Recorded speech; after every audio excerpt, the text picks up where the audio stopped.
yoga can be a support for us during the times that life has its challenges. Sometimes they're really hard. And one way might be when we get breast cancer, a diagnosis that we might need to look into breast cancer, or we're in treatment of breast cancer, or we've had reconstructive surgery, all of those things. Besides the yoga of quieting the mind and breathing and watching our breath and trying to calm, which is certainly part of it, there might be some physical yoga that we can do that would support us. Particularly, we might be tight here, have some cuts and incisions that might be tight, so we could work with that, just finding the edge.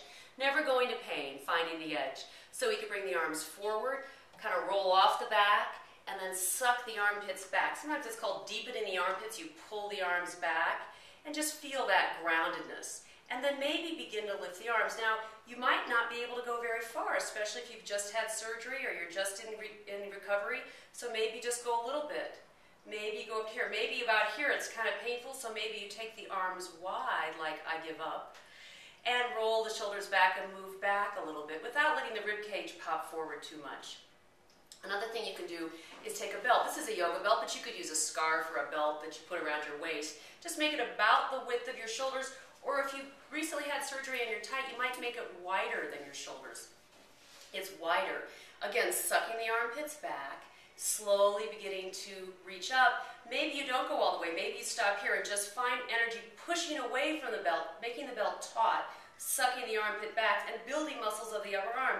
And then as you're able to, you can bring the arms up, but maybe slowly, gradually over a lot of time. Again, not the shoulders by the ears, but shoulders down.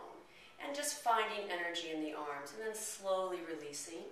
And then anytime after you've done some yoga, you want to close the eyes, relax, kind of feel the sensation in the body, and imagine that you're beautiful just the way you are. No matter what diagnosis or what issues you're dealing with, at your core, your true self, you have incredible beauty.